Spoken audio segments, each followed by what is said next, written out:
நீங்கள் கடன் வாங்க வேண்டும் என்று முடிவு செய்துவிட்டால் அந்த கடனை சனிக்கிழமை மற்றும் செவ்வாய்க்கிழமை வாங்காதீங்க. சனிக்கிழமையிலும் செவ்வாய்க்கிழமையும் வாங்கிய கடன்கள் பெருகும். அதனால் கூடுமானவரை அந்த 2 கிழமைகளிலும் மட்டும் கடன் வாங்காதீங்க. கடனை திரும்பி கொடுக்க வேண்டும் என்று நினைத்தால் செவ்வாய்க்கிழமை செவ்வாய் ஓரையில் அந்த கடனை திருப்பி கொடுங்கள். சரி, நேரமும் காலமும் சூழ்நிலையும் உங்களை கடனாளியாக மாற்றிவிட்டது. என்ன செய்வது? கழுத்தை நெரிக்கும் கடன் பிரச்சனையில் சிக்கிக் கொண்டிருக்கிறீர்கள். அதிலிருந்து விடுபட வேண்டும். அதே சமயம் பெரிய அளவில் எந்த பரிகாரமும் இருக்கக்கூடாது. இறைவனை வழிபாடு செய்யக்கூடிய எளிய பரிகாரம் இருக்க வேண்டும் என்று கேட்பவர்களுக்காக இந்த பதிவு. முழு நம்பிக்கையோடு தொடர்ந்து இந்த வழிபாட்டை செய்து வருபவர்களுக்கு எவ்வளவு பெரிய கடன் பிரச்சனையாக இருந்தாலும் அதிலிருந்து வெளிவர ஒரு வழியை அந்த துர்க்கை அம்மன் காண்பித்து கொடுப்பாள். கடன் தீர செவ்வாய்க்கிழமை துர்க்கை அம்மனை எப்படியெல்லாம் வழிபடலாம்? இந்த வழிபாடு செய்ய முதலில் மல்லிகைப்பூ வாங்கிக் கொள்ளுங்கள். செவ்வாய்க்கிழமை அன்று காலையில் தான் அந்த மல்லிகை பூவை வாங்க வேண்டும். பிறகு வீட்டில் விளக்கு ஏற்றி வைத்து துர்க்கை அம்மனையும் குலதெய்வத்தையும் மனதார நினைத்துக் கொள்ளுங்கள். ஒரு சின்ன தட்டில் வாங்கிய மல்லிப்பூவை கொட்டி பரப்பி விடுங்கள். மல்லிகை பூக்கு மட்டும் நடுவில் கொஞ்சம் இடம் விட்டுக் கொள்ளுங்கள்.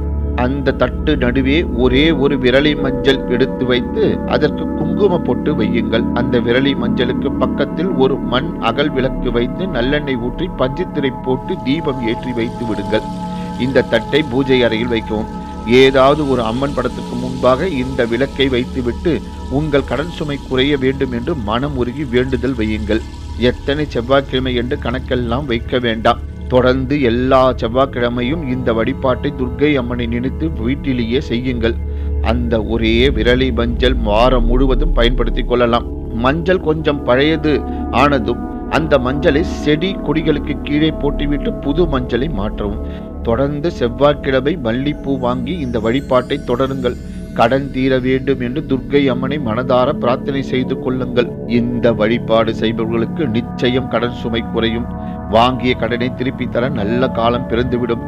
எவ்வளவு பெரிய கடன் பிரச்சனையாக இருந்தாலும் சரி, இந்த வழிபாட்டை நம்பிக்கையோடு செய்தால் அதில் இருந்து உங்களுக்கு விடுதலை கிடைத்துவிடும். இதோடு வாய்ப்பு கிடைத்தால் நீங்கள் திருச்செந்தூர் முருகனை ஒரு முறை போய் தரிசனம் செய்துட்டு வாருங்கள். அந்த திருச்செந்தூர் கடலில் நீராடிவிட்டு திருச்செந்தூர் முருகப்பெருமானை வேண்டி 11 முறை வலம் வந்து கடன் அடைய வேண்டும் என்று பிரார்த்தனை செய்து கொள்ளுங்கள்.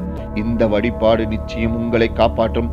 பண பிரச்சனையிலிருந்து வெளியே வர இதைவிட சிறந்த பரிகாரம் இந்த உலகத்தில் வேறு எதுவுமே இல்லை என்று சொல்லலாம். நம்பிக்கை உள்ளவர்கள் மேல் சொன்ன ஆன்மீகம் சார்ந்த இந்த வழிபாட்டை பின்பற்றி பலனடையுங்கள். நன்றி, வணக்கம், வாழ்க வளமுடன்.